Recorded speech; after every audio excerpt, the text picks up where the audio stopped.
So Derek Ferguson, president of Revolt, we went to church together. I said, we got this thing we're doing. I think it's going to be pretty big. We'd love to have you on. After we did the interview, he called me. He's like, I love what you guys are doing. He's like, you know, I've been working for 25 years and nobody's ever asked me what I do for a living. He's like, now imagine there's 100 or millions of me out there that y'all haven't spoken to. The importance of branding. It's probably the most important thing in business, marketing and branding. Like, you want to be synonymous with a color. Another part is the slogans, a logo. Don't just get into business and just think I got a good product and the product is going to sell itself. Yeah. Understand the minds of the consumer. And so we were at our boys' house trying to have these conversations, and I'll never forget they were having like this deep conversation about assets and liabilities, and I can't even participate in the conversation. And I left that night and I said, that's never going to happen again. They're never going to have another conversation about finance that I'm not going to know something about or I can't add to the conversation.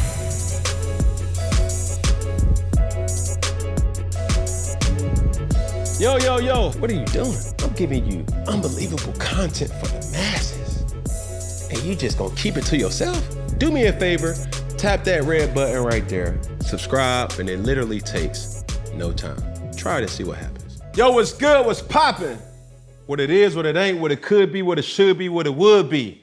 Cam Newton the song, Mr. Boogie to all, here with another episode of Funky Friday. And I promise, I really do promise, to give you good content for the masses, but most of all, I promise to keep it funky for your asses. And boy, oh boy, are we in for a pleasure today. We got a 2-for-1. So many questions, so many comments, so many concerns of how they were able to build this empire. Rashad Bilal and Mr. Millings, but Troy Millings, but you'll know them as the cast or the creators of Earn Your Leisure. Thank you. Thank you for having us, man. I appreciate the mister. It's been a while. It's been a few years. Now the Mister is for the journey to get to this point. Yeah. Right? You were a what before this? I was a phys ed teacher. You know, most people say a gym teacher. But yeah, that's where it started for me. It was in education. I felt like I had a natural gift to work with kids. And I didn't want to work in a classroom. I never liked being in a classroom, but I love sports. I was like, how could I merge those two worlds together? Work with sports and work with kids. And so phys ed was a natural pathway. Was you an athlete? I played high school basketball, I ran track, but that's not why I wanted to do it. When I spoke, outside of the, working with kids, when I spoke to my high school phys ed teacher, I asked him when I was a senior, I'm like, how much you make, man? Because I'm like, yo, he coaches all these sports that, we really ain't pay attention to. Like, he was a golf coach. Right. He was a bowling coach. Everything. He's coaching. I'm like, yo, how much do you make a year? And when he told me like 140,000. As a PE teacher? So that was my reaction. I'm like, you making more than my dad. Yeah. I'm like, wait, I could do actually what I think I'm born to do and make more money than my pops. Oh, I got to do this. And so that was the path. I'm like, yo, this is going to be my pathway to success. I'm like, if I can make 6 figures, I've made it. And he's doing it, and it looks like he loves what he's doing, and he gets to be around sports. This is it. This is what I'm going to do. Right. But I got to, damn. So, did you go to college? Went to college. So I went to school to study health science. Actually, I wanted to be a physical therapist. But when I told my pops, hey, what you want to be? I'm like, yeah, I want to be a phys ed teacher. He was like, nah, I'm not paying for you to go to school for that. Hell no. So I was like, all right, well, let's see. I could be around sports in a different way. Maybe I'll be a trainer. So I went to school for physical therapy. When I got to school, I'm like, I hate science. I don't even know why I'm here. Yeah. Kept taking the courses. I'm failing. I'm like, I'm not going to graduate doing this. So when I looked into majors, I'm like, wait, I took all these classes. I could qualify for health science. I'm like, perfect. I'm going to get out of here with a health science degree. Did that. I'm like, all right, well, what do you do with that? I'm like, I don't know. Yeah. I really ain't know. But I still had that education piece in my mind. Like, where can I go to school to become a teacher with phys ed? I had the health science background. That helped. Found a school, Manhattanville College in Purchase, New York. I'm like, this is where I'm going to go. Yeah. I'm going to get my degree, and I'm going to be a phys ed teacher. When I got my first job, they looked at my resume. They said, oh, you have a health science background. You're going to be the health teacher. You can do phys ed part-time. I'm like, well, I'll take the job. And so I was in the classroom more than I was in the gym, which is actually what I didn't want to do. But that paid off in the future. I could dig it. So Rashad, with your situation, take me through your journey of, what we see today. I told you yesterday or when we was doing our interview on Earn Your Leisure, you did. Bro, you was fly as a doggone a wealthy man sitting on 100 acres.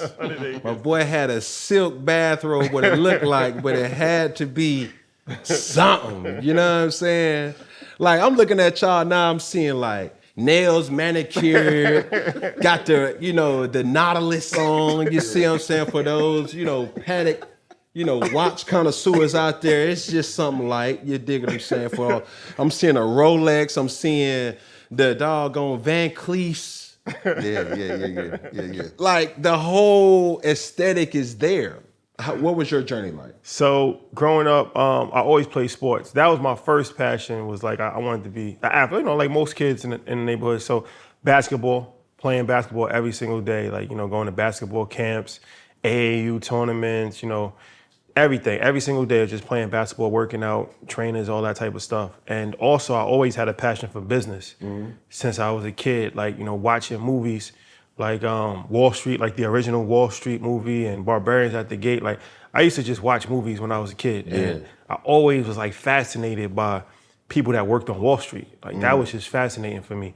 And my dad actually took me to Wall Street when I was like 12 years old. Okay. And that just made it even more like concrete in my head. Like this is what I want to do for a living, just to see the energy. Everybody moving so fast paced, everybody with suits on. Right. It was just like, just a different world for me. So I'm like, I don't know exactly what they're doing, but this is what I want to do. I don't want to work a regular job. Yeah. I want to be making millions of dollars and limousines and all of that type of stuff was very, very appealing to me. So I knew I wanted to be an entrepreneur and, I was pursuing my sports career. So sports took me in a lot of different places. I went to a couple different prep schools, a couple different colleges, but even though I was able to reach a high level of success, Division I basketball, I wasn't a professional. I wasn't good enough to make it to the NBA. So at the end of my career, I had a decision to make.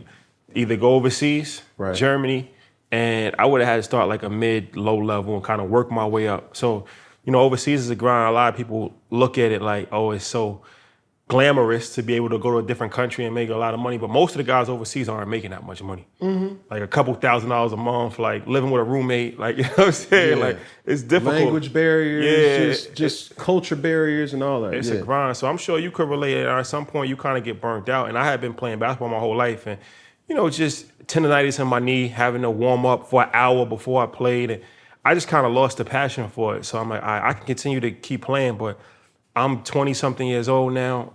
I need to really just try to find what I really want to do in life. So I came back to New York and I started working a job as a financial advisor. And at that time, I picked that career.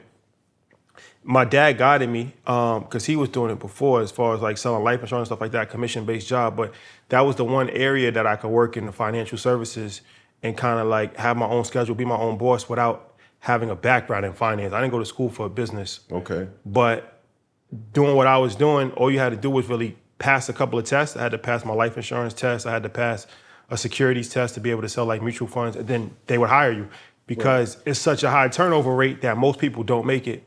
So it's all commission based. So that was the one area that I could work in finance without having like, an impeccable background in finance.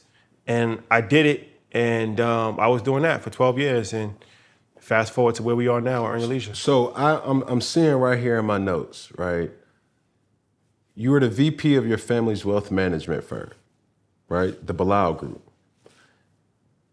And you also went to University of Hawaii from New York. Where you from, the Bronx? Well, we started in the Bronx, then we grew up in Westchester, a small town called Greenburgh. It's like 20 minutes north of the Bronx.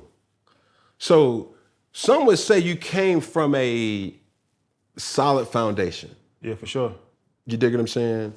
And I've always marveled over you guys' content for years, and I would see it in a way that it was like, yo, these black dudes, like they ain't talking about nothing.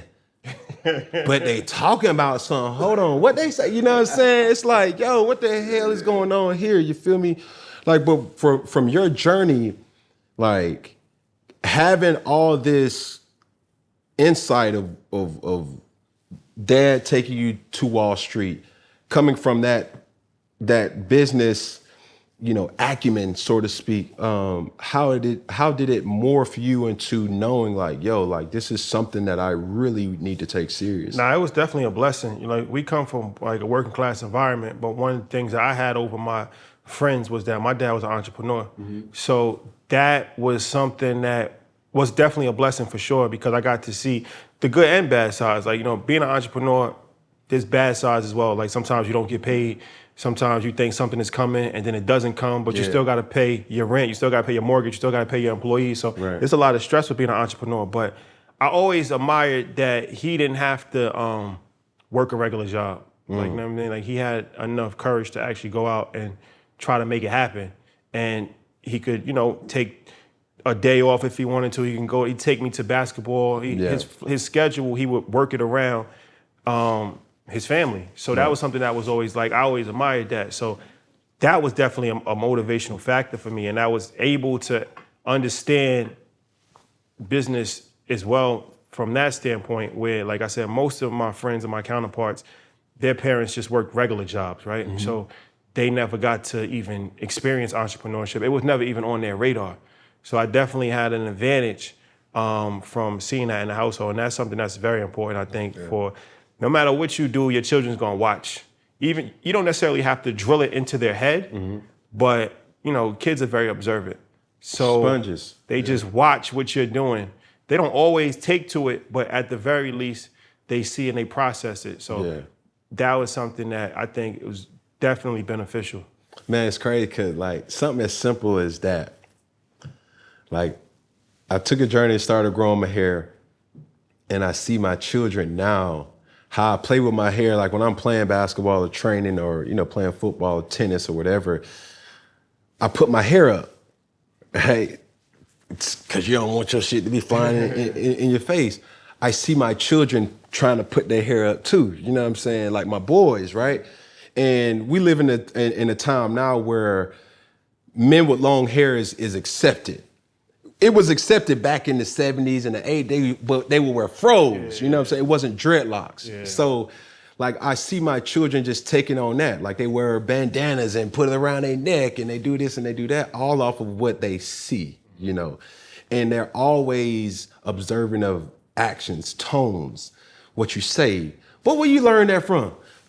I don't know. But you sitting up here listening to that type of music, or, you're talking to other people on the phone in that type of manner too. So be very mindful of that to all the parents. Now, take me through how this happened. Yeah, I mean, it's interesting, like what he's talking about, his parents.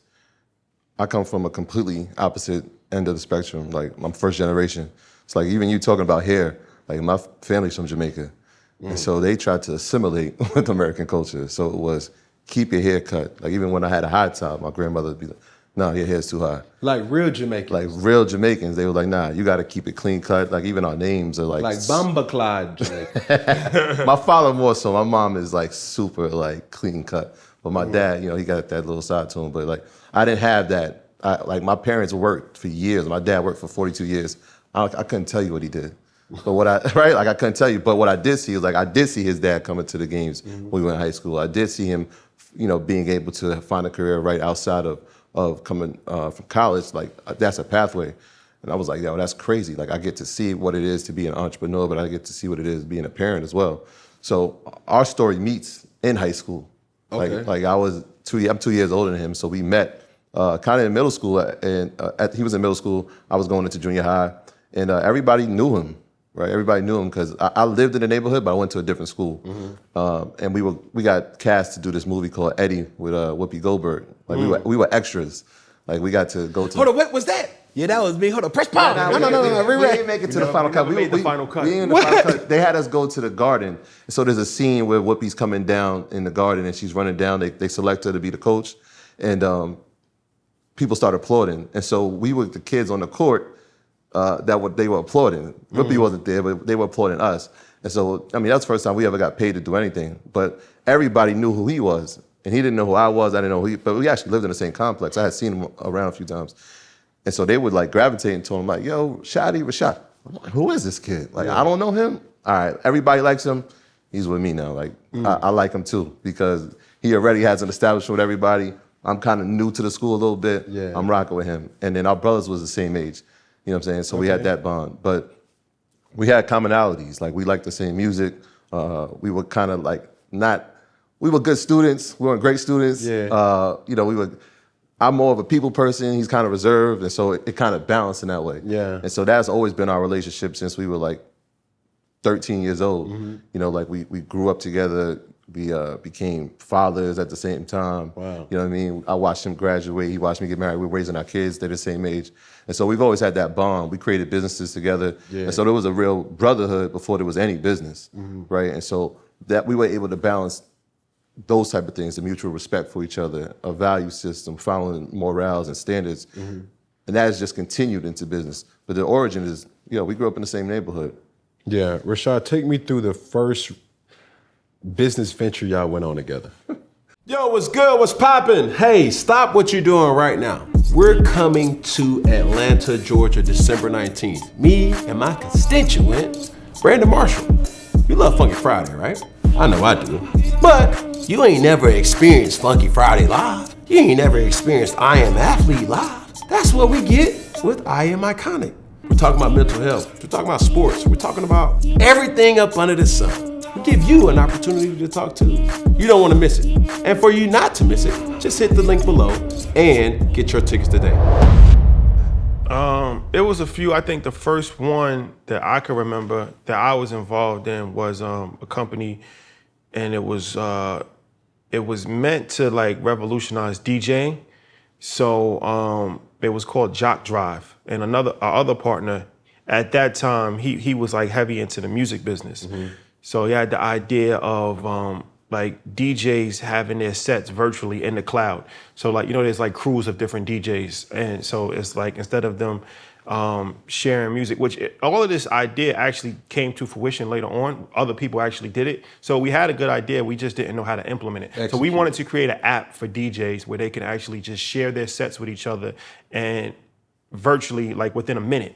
So if me and you are in the same DJ crew and you in Louisiana and I'm in Texas, now, I could do my set, I'll share with you, you do your set, and we can kind of like, bounce it off of each other. Without changing the whole exactly. The equipment and it was like a cloud service system. So it was in essence tech. Yeah. It was a tech. So yes.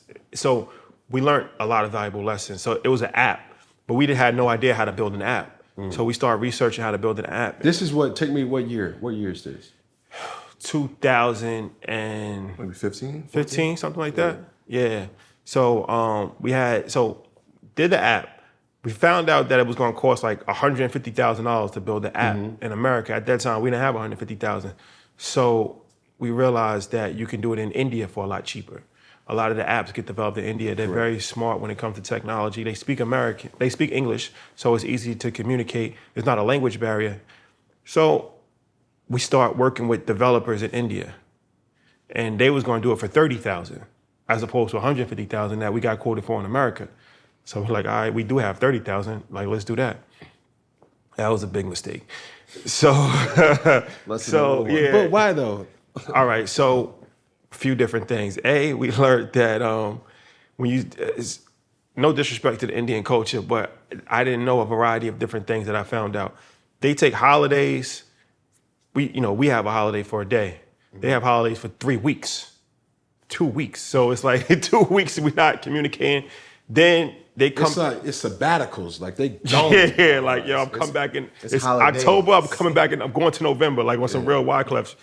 So and then they coming back with the product, and it's terrible, right? And it's like spelling issues. It's not working properly. So now it's a lot more work on our end to try to communicate with them. It's like a 8-hour time difference.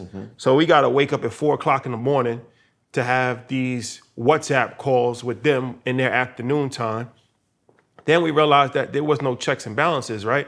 Because we don't have anybody in India to check their work or anything. If they even working when they say they working. Right. Exactly. But they sending y'all an invoice.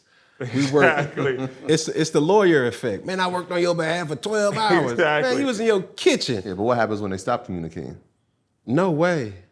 So they screwed us. Then we get another Indian who our other partner, Mike, actually knew an Indian from India who he had worked with in the past. So the guy's like, look, these guys are screwing you over.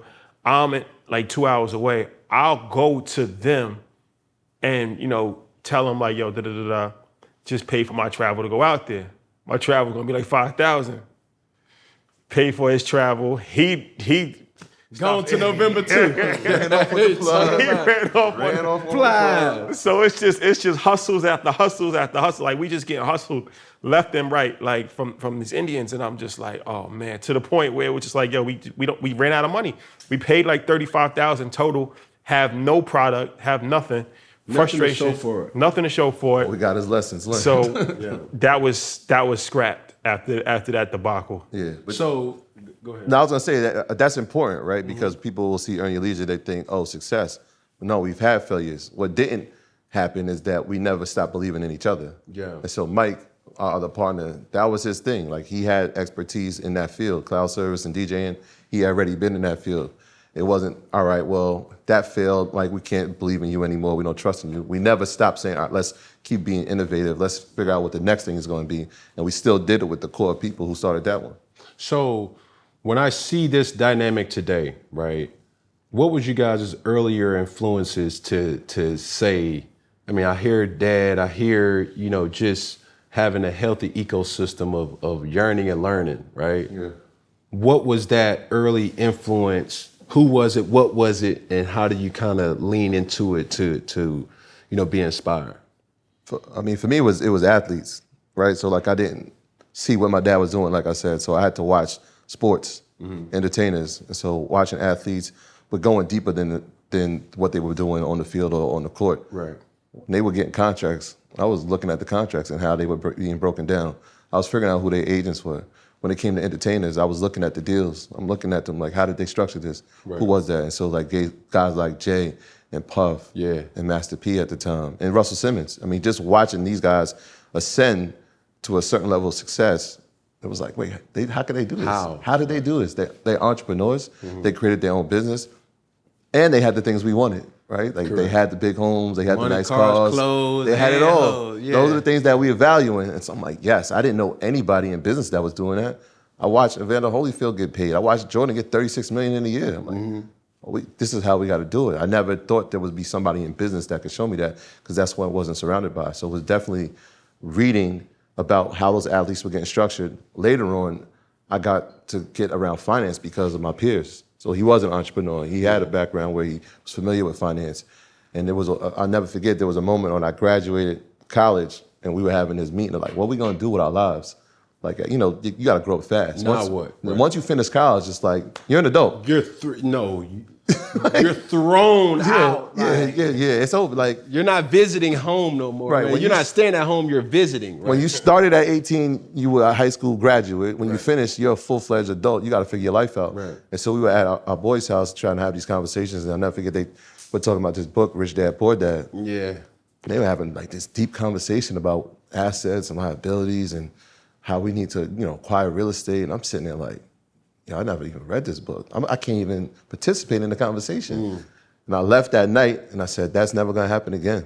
They're never gonna have another conversation about finance that I'm not gonna know something about or I can't add to the conversation. So I was like challenging myself, like, yo, they can't do this without me. Man. Then also there's another part to this story as far as how the inspiration part of it. So in 2012, that's when I first got introduced to an app called Instagram.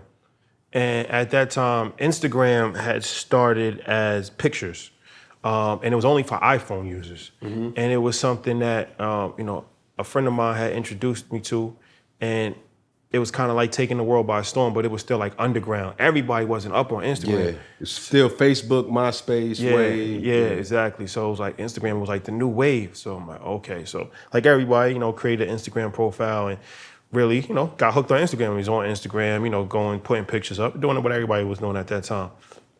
Shortly after that, like probably around that 2014 era, I saw Instagram differently. Because going back to fashion, I was always into fashion. We've always been into fashion our whole lives, like, coming up, dressing, and that's like a major part of the culture.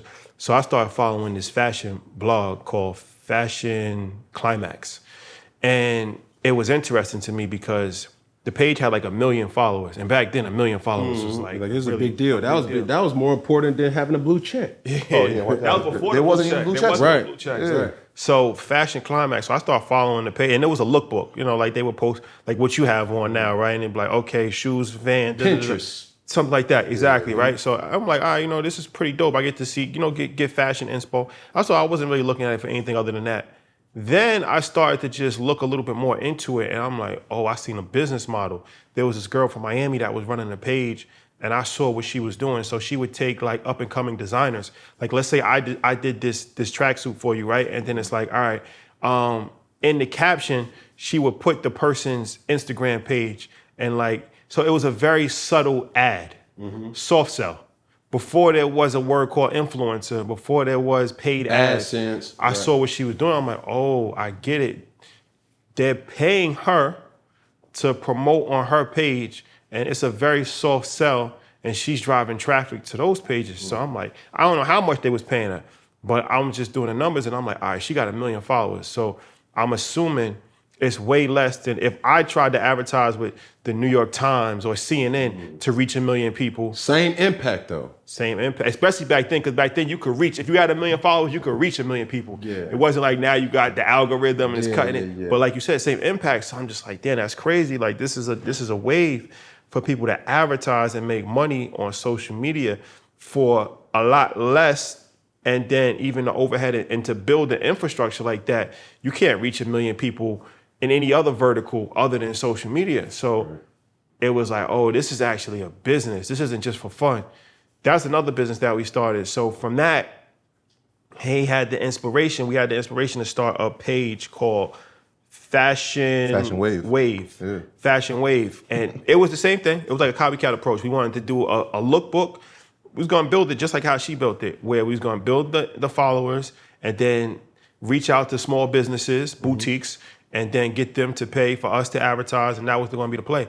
And we actually did build that page to like 11,000 followers, but that kind of fizzled out again. That didn't fizzle out because of we just lost money. It just fizzled out because we just didn't have the passion. The resources to be able to But you put a team. You studying social media at that time to do that. I remember we were trying to figure out like what pictures get the best traction. Oh, it's kittens, it's pets. Yeah, no. You know what I'm saying? It's a whole. It was like a whole system of how you had to post and the things you had to post to get the engagement, to get the likes. And once you got it, it was like, all right, that works. Oh, colorful pictures. All right, so let's find pictures that have balloons, and let's find pictures that have kids that are playing. Like all these things with them, like before they had hashtags moving like that, it was like, oh, these are the barometers that are moving traction on this social media platform. So it was, I mean, again, like every business that we had, whether it was successful or not, there was a lesson learned inside of it. You know what I mean?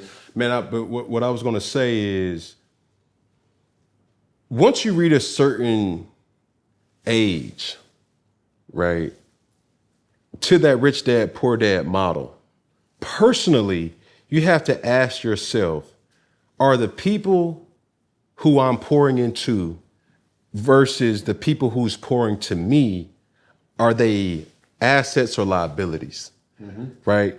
When you're talking about that would be the last time I would never not have no input in regards to something that really matters. Not if Michael Jordan better than doggone Kobe. No, Kobe better than LeBron.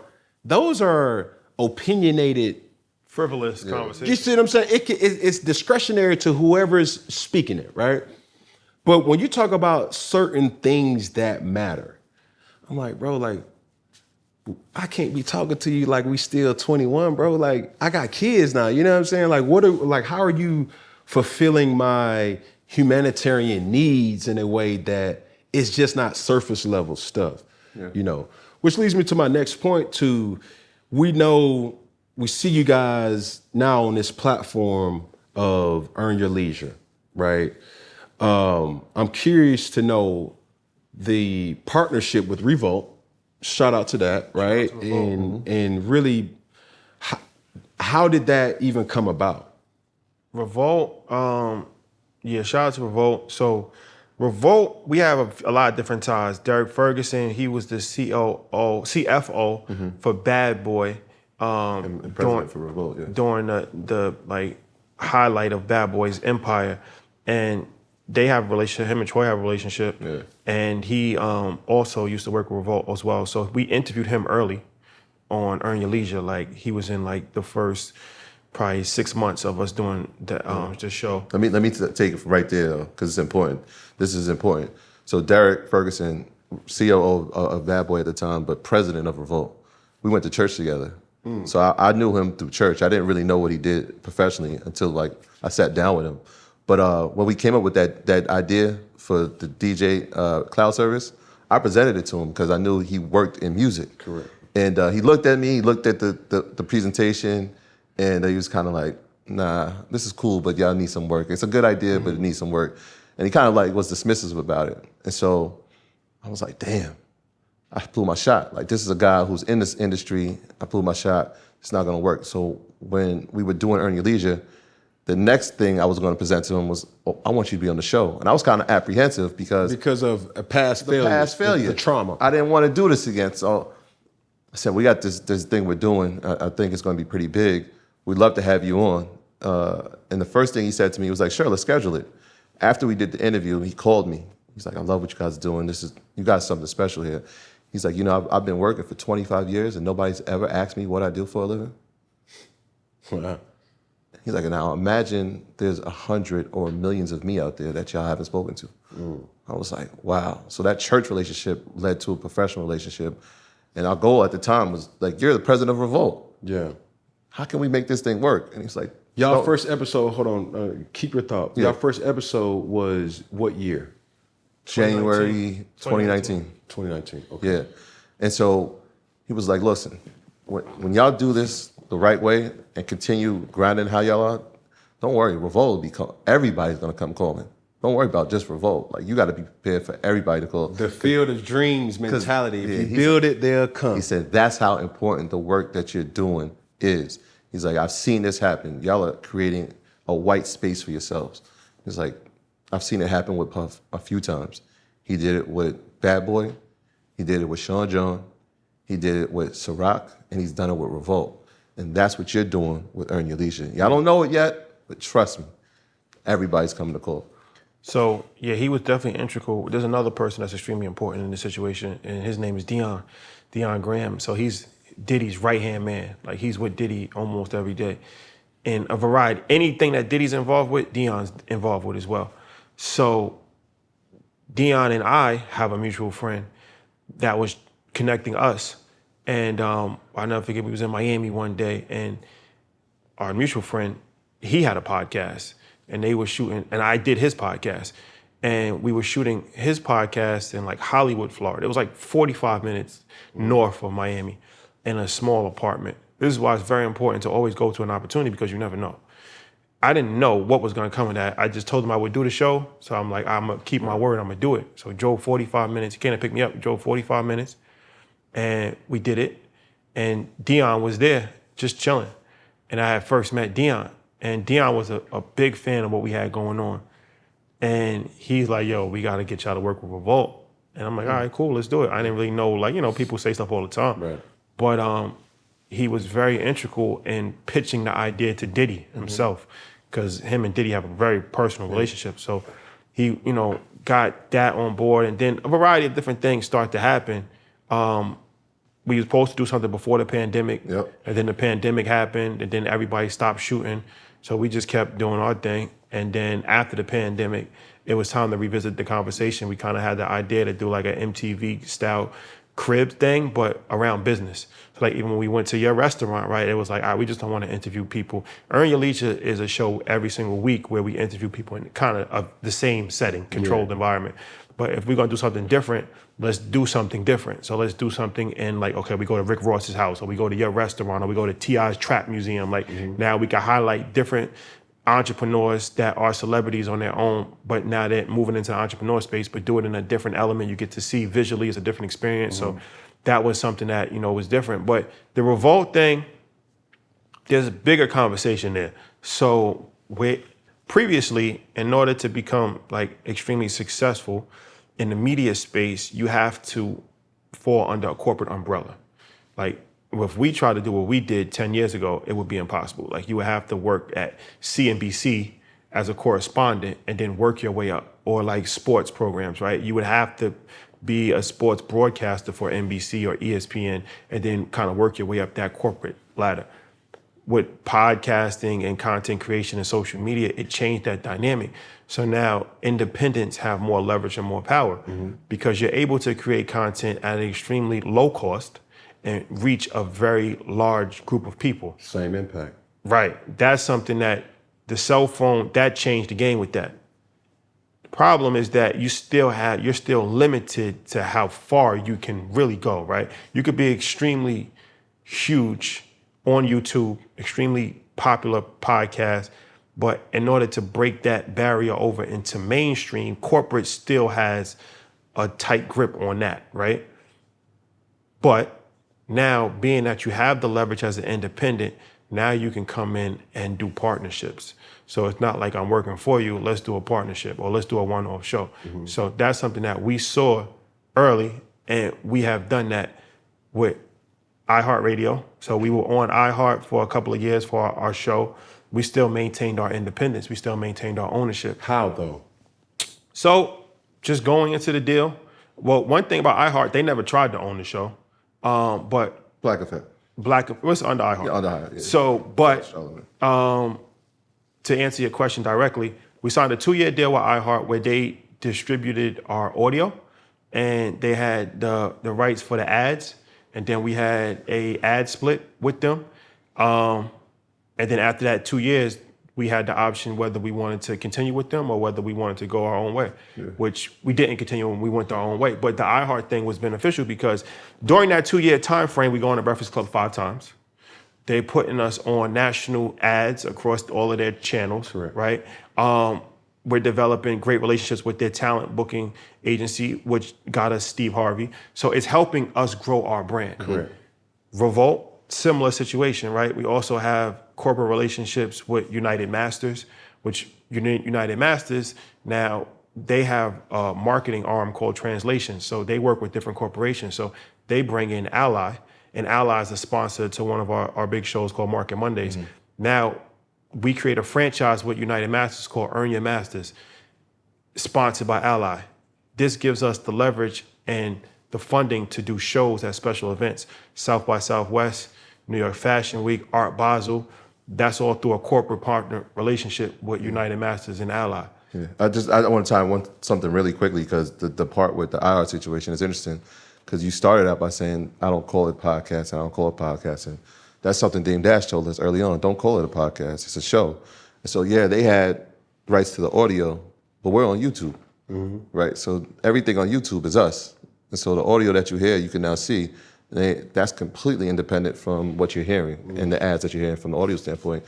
But the REVOLT situation is important too, because when we talk about media, and we got to give a lot of credit to Puff and his team, how many times do you see people at that level reach out and have the wherewithal to say, that's the next thing up, that's the next thing up. Moving power. Right? They usually do it when they see talent in music. He's looking at it from a talent in the landscape of media. Yeah. Those are the next guys. How do we work with them? How do we get into business with them? How do we partner with them? Right? And so like when we look at it, it's like, all right, this is perfect. When we're talking about working together and we're talking about group economics, we're not only doing it, we're demonstrating it for people to see. And he's doing it as well. Because he didn't have to reach down and say, all right, let's go grab these guys because their message needs to be heard and we need to give them the platform for it to be displayed. He actually did it. And he's showing up for us every time. So that's important too. I don't want people to miss that point about the demonstration that's happening. But I think it's also, so going back to this music thing, right? Cash Money was making $1 million a month independent, and they could have stayed millionaires in just Louisiana, but they would have never been able to be Drake, Nicki Minaj, who they become if they didn't partner with Universal. But being that they didn't need the money, they gave them greater leverage when working with Universal. So now they get to own their masters and they get to have their 80-20 split, whatever it is, right? So that's kind of the same approach that we took, whereas like we're not opposed to working with corporate, because one thing it's very important for independents to know is like the corporate is gonna have more money. They're gonna have more infrastructure. Liquidated cash to be able to help grow your brand. Correct. So if you maintain your independence, now you can actually not only benefit from their marketing dollars and their resources to help elevate you, but it's also an internship as well. That's another aspect of it. So when we have our show Revolt, one of the things that we didn't go to school for media, and we don't have any mentors in media. Yeah. So when they're producing a level of show that we're not able to produce yet, we're seeing what cameras are they using. We're seeing how are they doing this audio, all of these different things. So now that's real-time education for us that we can use to improve our programming. Yeah. So to that point, and we're gonna do something that's gonna break up the monotony real quick, but I want to make a point. I had a guest on before that said something that was so simple but so impactful. A person's growth is contingent on one thing: exposure. Right? And with me, with my program C1N, that's like a philanthropic kind of initiative that I use the game of football to lure kids in to have a real impact on their lives, right? In Atlanta, there is a highway that circles Atlanta. It's 285, right? I can honestly say something that my father instilled in me early: use the game of football, don't let the game of football use you. Football gave me the exposure to go to Paris, to go to New York, to go to Miami, to go to Hawaii, to go this, to go that. And I'm taking all this stuff in and I'm saying to myself, like, yo, like, bro, can you believe, bro, in Jamaica they got da-da-da-da-da, and then you coming back to the city and they're like, bro, what the hell is that on your head? Like, you wearing a scarf, bro? That shit gay, you know what I'm saying? But it's like, bro, no, dog, like, y'all got to get out of 285. I would always say that, you know what I'm saying? So for you, it's like, even in business, like my thing now today, I need to see it, right? I needed to go on I Am Athlete just to see what type of cameras that they were using. I needed to go see a live show just to see like, yo, I needed to see Invest Fest to see like, yo, these folks is doing, this is a multimedia conglomerate that's working and they look like me. You see what I'm saying? So what you're exposed to is something that can definitely help you grow in a way that you can do it your way. Now, we're always talking about independence. We're always talking about, you know, owning your own, whatever. But the value of partnerships is key too. For sure. And we always see people get taken advantage of, but that's some people. That's not all people. You feel me? You guys have been able to leverage partnerships for your greater good. But when you say partnerships, it has to have something that's reciprocated on both sides. I'm going to give you this for the time being. While we're doing this, we're saying to ourselves, you're going to help us grow. You see what I'm saying? And that's not an issue for that. So let's get right on into it. All right, we're going to play a game called Root Word with Earn Your Leisure. Let's do it. All right. I will read to you 3 different words. Figure out the one word that groups them all together. Whoever answers the first correctly wins a point. Whoever has the more points at the end obviously wins. For example, if I said Falcon, Hawk, Ludacris, Atlanta. boom. Okay. All right. You ready? Got it. Yep. First one is gun, hook, tequila. Gun, hook, tequila.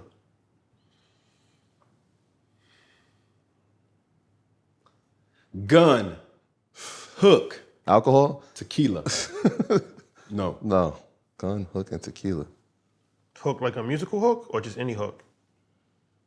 Like basketball hook. Oh, gun.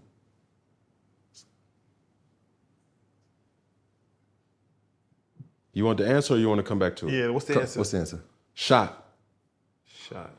Hook Take a shot. shot. Got you. Okay. All right. All Gunshot. right. Got you. Tequila. See, yeah, that's a hard one because when I'm thinking a hook, I'm thinking a I don't rap got no- song. yeah. Like Yeah, Captain like Hook. a- Yeah. I'm not yeah, thinking yeah. a hook shot. Here we go. You should have said hook shot, No. No, you that was can't. that was shot the was the word. but nobody's thinking hook. In Yeah. that, like, I said basketball. Kareem. What you think? That was a good one? that was tough. Shit, he probably Kareem. Yeah, not Brelan ass. All right, here we go. The next one. Cash. Blue. Bean. Cash, blue, bean. Bean. That's B-E-A-N. Damn. Tough You one. said cash blue. I was thinking euros, but Cash, that bean. blue, and bean. Yeah, this is a hard one. Studio audience. He created the show. bro. Yeah, you making some hard. But why, hold on. I'm gonna give you the answer to this one too, because we got a couple more. Green. What the hell green got to do with blue? Blue green. What's Blue green? what's that? It was to throw you off. Green cat. Green cat. Blue green and green bean. What's blue green though? It's the color. Oh, like the color? I thought it was like a beard. That's extremely difficult. That is Crazy, good. bro. Yo, yeah, Okay. All right. This is a good one. This should be easier. All right, come on. All right. Come on. This motherfucker got. Let's turn the difficulty on rookie real quick. Yeah. You know what I'm saying? that was Scale all- it back real Entry quick. level. Let's do entry That level. man said blue. Here we go. Got us on expert level. Surround system ear. Sound. Boom. All right. Tighten up, shot. Here we go. Malcolm Men, the letter. X. Damn. Let me slow down. Okay, Rashad. Here we go. This one's for you. Bed, time, trampoline. Bedtime trampoline. You said Or should I say bed, trampoline, time? Bed, trampoline, and time.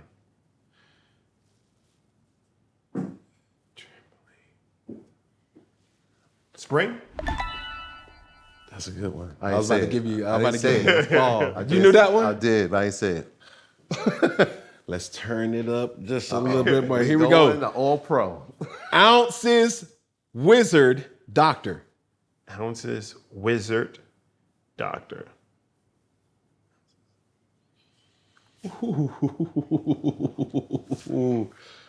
Doctor, wizard, ounces. Doctors, wizards, ounces. Let's see. Can we phone a friend? Yeah. Ab, what you got? I'm stuck. It's that scene in Hangover where the numbers is going fast. Doctor, You're trying to carry the wizard, Hold on, no, ounces. that don't make sense. Scale? No. Ooh, close though. Close.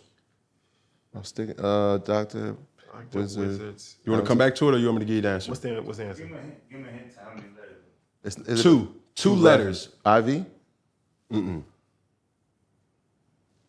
Two letters? OZ. ER? Ounce. Like Dr. Oz. OZ. Wizard of Oz. Ounces is obviously OZ. OZ. Doctor. Yeah. That was a good one. Yeah. You got that was you? Bro, That's a good one. No, that's a good one. Dr. Oz. Yeah. Okay. Here we go. Copy, tomato, and glue. Paste? That's a good one. That's a good one. Here we go. Liability, homeowners, medical. Insurance? Yes, sir. Damn, hold on. We had 2 and 2 now, right? 2 and 2. No, we got three. I got three. He got two. No, you got spring. You got spring, Pace. paste, and insurance. Tighten up. He come from insurance. Three. So it's three. He got two, do so come it's from five. insurance. We got five correct. We got, No, this ain't no group project. oh, it's a battle? Yeah. battle. Okay. I didn't say spring, but all right, fine. You said don't do it. So we winning three. I'm winning 3-2. You remember you told me not. Last one. you told me not to do spring. All right, fine. All right. Set me up. Margin, apostle, gross. Margin, apostle, and gross.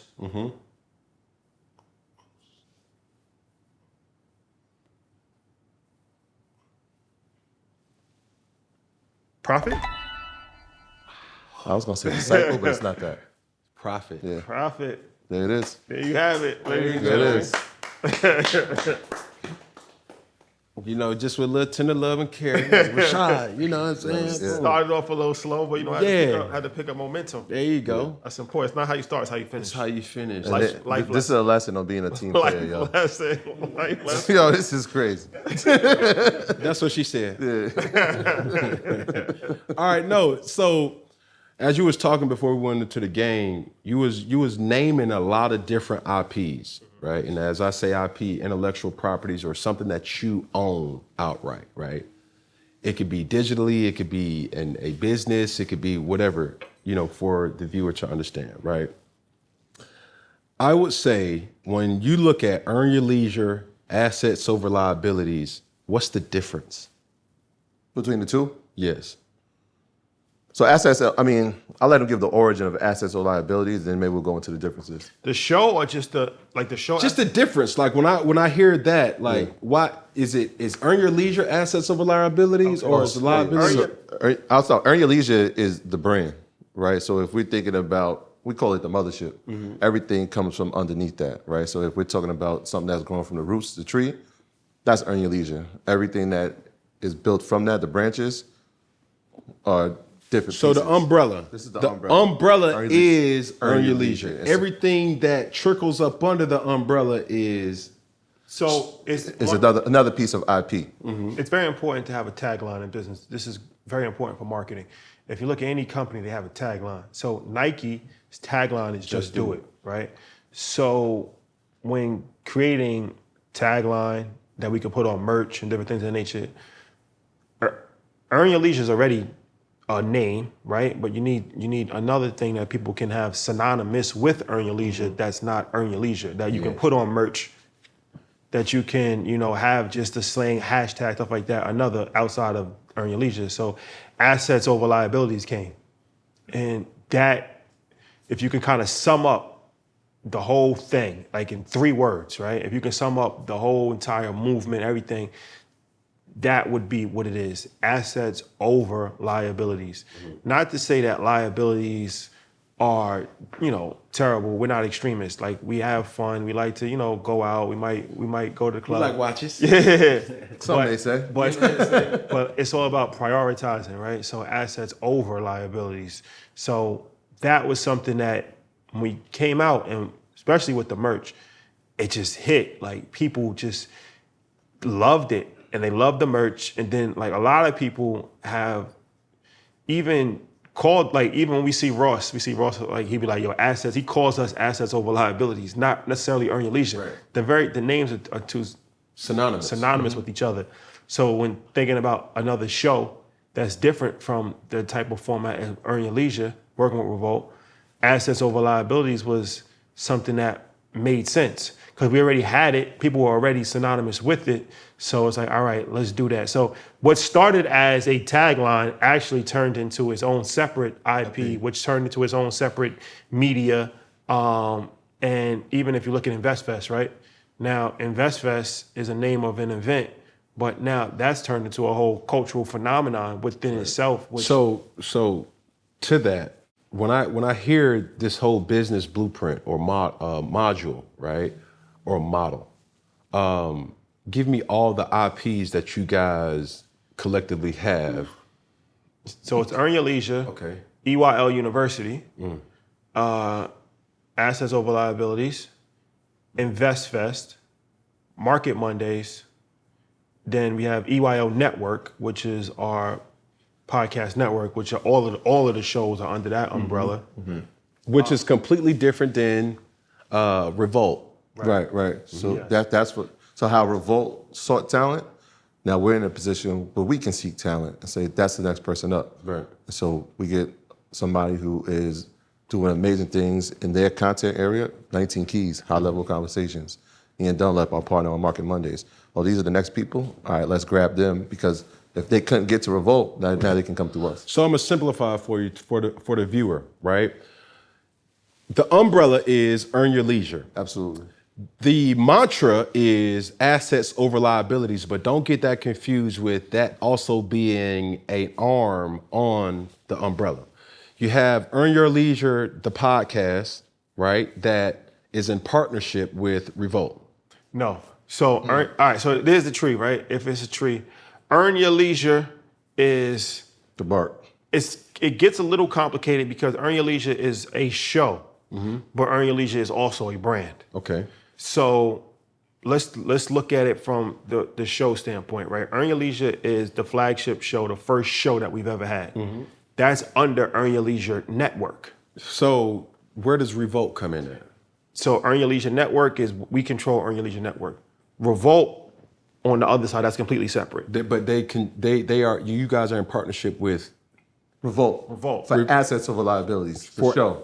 Okay, Assets now, over liability. there we go. But that's under Revolt's umbrella. I got you. So check. So with that umbrella, that mode that you said, assets over liability is in partnership with Revolt. That capital that you got from that partnership now can help fund merch. Now can help fund the network. Now can help fund, or if you need more funding, you use the Market Mondays that you are in collaborations with Ally Bank, right? To help fund other things. So to the viewer, I'm saying when you create your own IPs, it's not a bad thing to partner. No, right? for sure. And even with Earn Your Masters, that's another IP that we co-own with United Masters. Yes. So Earn Your Masters, that's a separate IP. But yeah, you like you said, one can be used to fund. There's a few things how monetization wise you can use that, but also the exposure. So the exposure for assets over liabilities helps Earn Your Leisure and also the relationships. We don't have Diddy at InvestFest probably if we're not on Revolt, if we don't have that relationship with Revolt. Yeah. Correct. And then it all becomes synonymous with Earn Your Leisure anyway. Yeah. Right? And so we don't have to tell you InvestFest is by us. It's already You already know, right? You It's see organically being promoted in a way When that's somebody not sees- forceful. When they see this sweatshirt, if you're in the airport, you're in the You already supermarket, know it's Earn Your you Leisure. tapped in. Right. We have something in common because I rock with them too. You know what I'm saying? Now the thing before I don't want to be very respectful on people's times. Rashad, help me help the people in regards to the importance of branding. Extremely important. It's probably the most important thing in business, marketing and branding. And having, like I said, you look at the iconic brands, Apple, synonymous with their logo, which is the apple with like a bite out of it. And they've changed the color a few different times. When you go to the Apple store, it looks like an art gallery. It's open space. They have probably 30 employees. Everything is white. This is all done intentionally, right? Nike, another great brand. You have the swoosh. You have the logo. Just do it. You have their rollouts, which their commercials are more so mini documentaries as opposed to, they never sold anything. Like they just show Tiger Woods with his dad, like hitting the ball, or they'll show, Michael Jordan. Is it the shoes? Is it the shoes, stuff like that. So that's extremely important. So when we was looking at, for our standpoint, it's like, okay, a few different things. Like you want to be synonymous with a color. We have different colors. We don't necessarily have like one set color, but color is a major part. Another part is the slogan. So assets over liabilities is our slogan, right?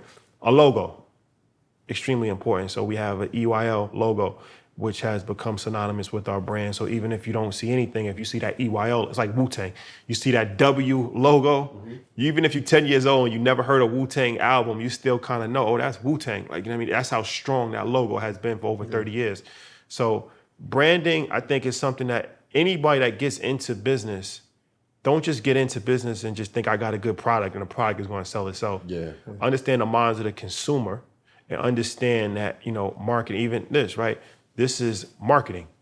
We're going on your platform, and there might be people that listen to you that aren't familiar with us, right? So now it's not like us putting up a billboard or us putting up an ad in the New York Times, like watch Earn Your Leisure. No, we can come on, we can provide information, they can get to know us, and then they might want to say, I'm interested in learning more about these guys. Let me go down the rabbit hole of their YouTube channel. Yeah, I want to talk about the brand. Just to add what he said, because the letter thing is important. Right, even when young Aiden came out here, he didn't say your name and then Earn Your Leisure. He said EYL. Right. Right, because we already know lettering is important when we talk about brands. I don't have to tell you what YSL means. Atlanta, it means one thing, right? But throughout the world, it means something else. Correct. But those three letters are synonymous with something. I don't have to tell you what LV is. In Atlanta, it means free thugger. You know what I'm You know what I mean? Yeah. You Young, know what I'm saying? young stoner life. Yeah. In the world, it means E. Saint Laurent. Exactly, right? You've traveled to Paris, right? And so when you hear CVS or you hear WB, you know that's Warner Brothers. Or USA. Or US, like those three letters mean something. And so it was very intentional to say, even when we started, if you remember, like the first two logos were emojis.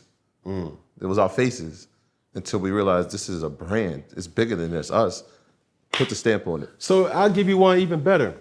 Headed here today, like people are always saying one thing about Cam, like, bro, why the hell do you type like that? That's crazy. We just had this conversation. I said, I remember when Cam was typing on IG and I was like, how does he do that? Like, what was he doing? And it was like, this is confusing to read, but what it does make you do is if you're gonna pay attention, like, all right, now I'm more focused on reading what he typed. Okay, now watch this. Yeah. If you go on somebody else's and they're typing like that, what are you gonna say? They got it from you. Yeah.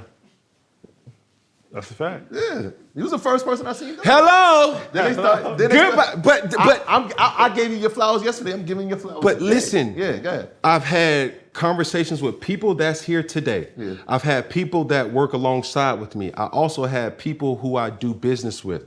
They don't understand my vision for branding was already in place prior to me understanding it from a total aspect. Today I come in to work, somebody reaches out and say, hey, yo, bro, you're killing it on a thing. And I think you would get more numbers or perform well if you type regular. And it's never for me to perform. Because when I leave, you know, whenever I'm gone, people will type and they will always revert it back to, bro, you typing like Cam. That's a fact. It's branding. And even so we talk about dressing, right? And you kind of pioneered that as far as athletes and their walkthrough and all that. Like one of the 48 laws of power is like be regal in your appearance and be memorable. So sometimes you have to be controversial. Like even at InvestFest, when I wore it was a terry cloth and it looked like a pajama set. That's actually pretty controversial. A lot of people on social media didn't like that. They like, why is he wearing pajamas? But it's had a conversation. And It made you talk. It made you talk. And the thing that I like most is like,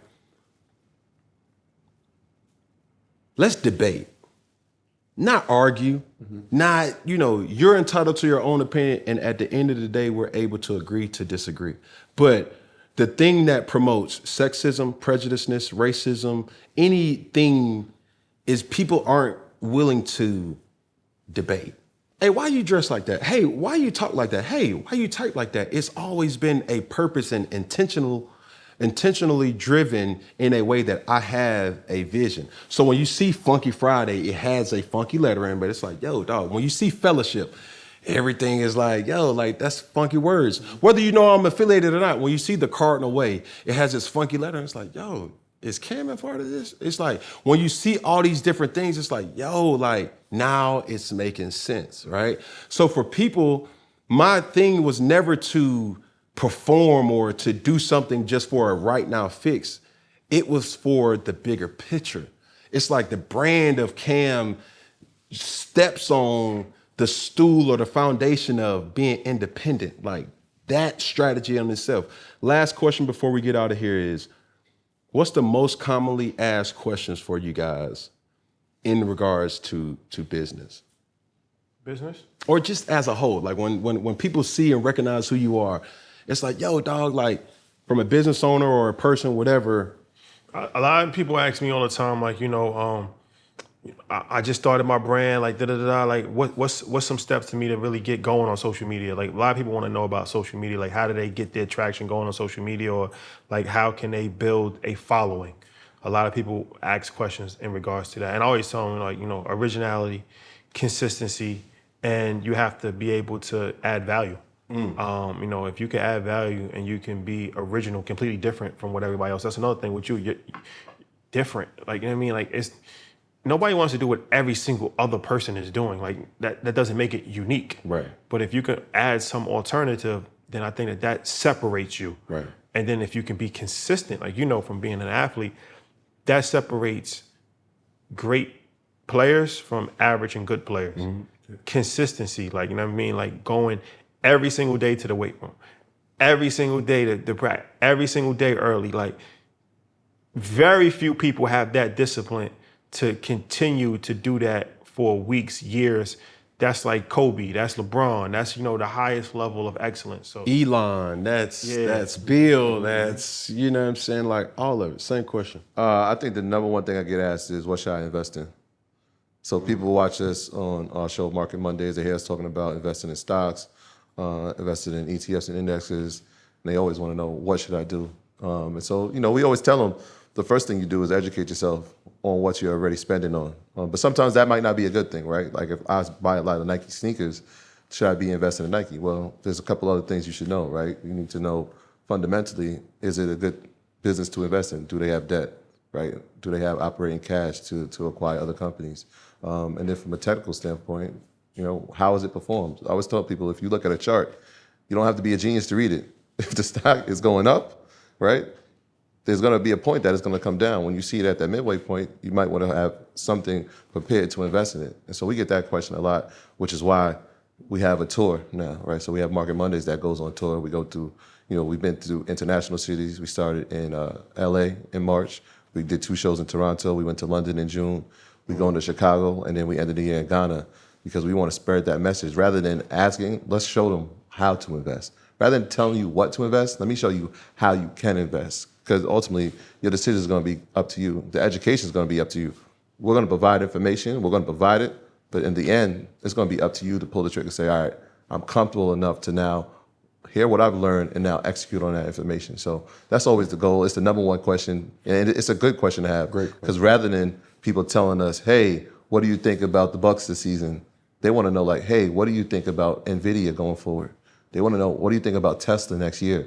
They want to know about, hey, do you think a recession is coming? And so that conversation has changed. So, I mean, the importance of that question is multi-layered, but it shows that there's progress in our community about this topic. So, first off, I commend y'all for everything that you guys have created. It's like a movement, you know what I'm saying? It's all, you guys took something from the air, applied it, executed it, and now it's essential for growth, right? Going back to exposure, right? When I went to InvestFest, and I would see like y'all going on the world tours, I'm like, who the hell are these motherfuckers is going around on the world tour like they Drake or somebody, you know what I'm saying? Beyonce Renaissance tour, but what you guys have been able to do in our culture and to bring Black people, minority people together under one roof is something that I don't even know in my lifetime that I've ever witnessed. That's how big it is, right? What is the next steps for you guys, or what do you want? Or it's twofolds, right? Really threefolds. Because number one, how does something like InvestFest happen on a global stage? Number two, what do you want the consumer to get from InvestFest? And really, number three, what's the future of Earn Your Leisure InvestFest as a whole? For sure. So, well, I'll answer one or two. Maybe he can answer one. And so, on a global scale, right? That's extremely important because the problems that we face in America as Black people in America are not limited to the borders of the United States. We realized that when we started to travel. And throughout the whole diaspora, wherever there's Black people, unfortunately, they are usually at the lowest level of the economy in every country, even in countries that are majority Black. This is a world issue and a world problem that we have to, address people that have been systematically left out of the conversations of economic entrepreneurship and investing. And we have to spread that gospel and not only encourage people, but empower them with information. So the events is a great way to kind of have a footprint in different parts of the globe. So when we went to Toronto, the demand was just so high because they had never seen anything like that for the whole entire country. People that looked like them, people that they could relate to, talking about business and finance and investing, they were just so excited. The same thing happened in London. So we're very excited about, our Ghana show. That's something that, we've been working on for a long time. We're going at the end of the year, December 27th. And that's our first real show production that we're going to be doing it on the continent of Africa.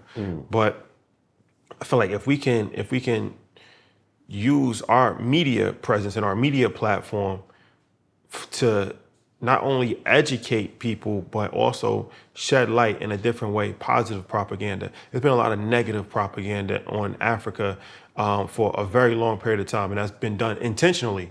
So it could discourage people from investing in Africa. So while we was looking at Africa as a place where it's like, I would never go there, Chinese, other people was looking at like, this is the land of opportunity.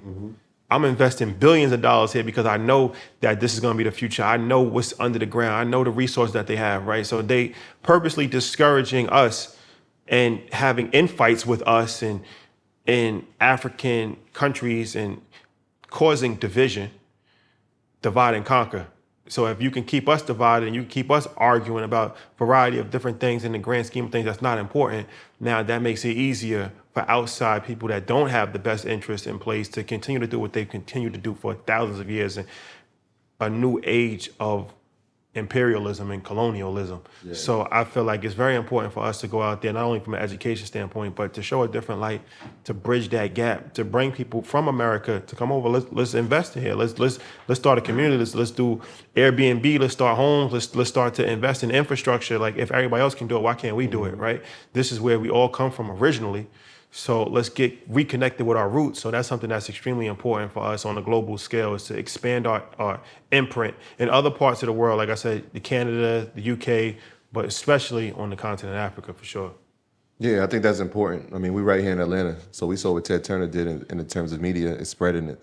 And so we have pretty much a strong audience here in America from a media standpoint. Why not try to spread that to become, you know, the next CNN for our community, or the Al Jazeera's for our community, right? Because we can speak to our audience, but when we go to London, the laws are different. You know, everything's different there, right? So we need to find people who are speaking that language and have similar commonalities and structure that we've had to our people to now to give that message to the native people of where they're from. I think that's important, but I think one of the most important things we're excited about is the education piece. Yeah. You know, we started in education with recognizing it was a disservice. I always felt like I became complicit in the failure of our students.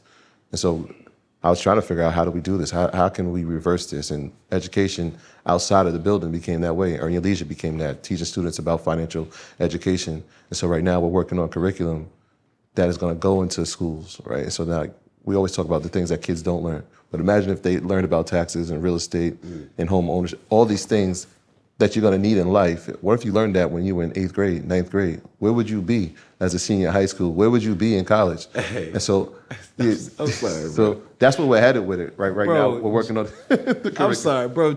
Like, Jay-Z got this slogan, or he got this lyric that says, "Teacher, teacher, I'm trying to unteach you.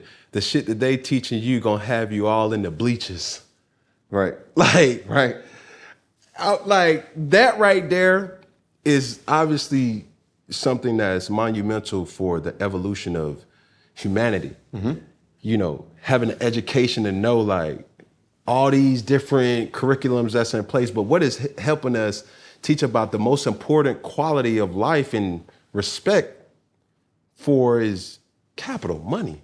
If you don't have money, you ain't got nothing. Yeah. You dig what I'm saying? That first gives you opportunity for everything else, man. Yeah, that democratize. So our thing was, let's democratize finance, but let's create education reform. Yeah. Right. So you have to learn these things. So the first thing is create the curriculum, make it an elective inside of schools. Like when we were in school, we had to take tech and we had to take computers and we had to take home ec. But what if we had to take finance?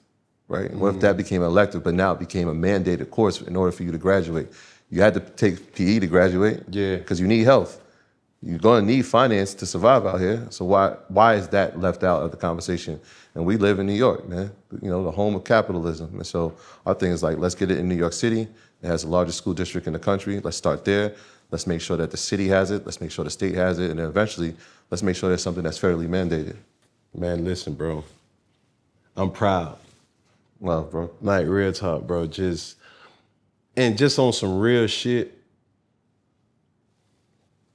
Like, I just like seeing niggas come together. And when I say, I'm not saying N-I-G-G-A, I'm saying going back to our roots, N-E-G-U-S. Because, like, real talk, that right there is something that I'm seeing black men and not have a dispute. Hey, nah, bro, man, I had to start my own, you know, earn your liking. It ain't earn your lead, it's earn your liking, man. You know, Troy and I, yeah, we fell off, man. Fuck that guy, man. You know what I mean? But the fact that y'all are still united, and I know it ain't always been peaches and cream and things like that, but the fact that the visual that you guys promote is togetherness, it's unity. And we can do more together, you feel me? So that alone, bro, from a fan, dog, thank you. I appreciate y'all and giving y'all flowers for that because we need this.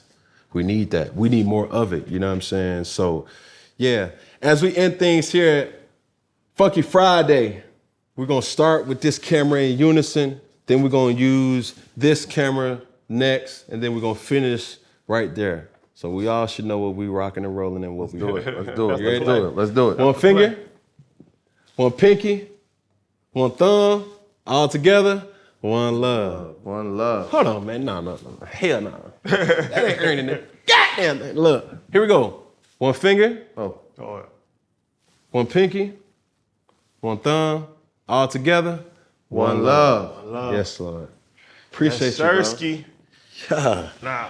Appreciate it, bro. Boom, man. Thank you. Thank you, man.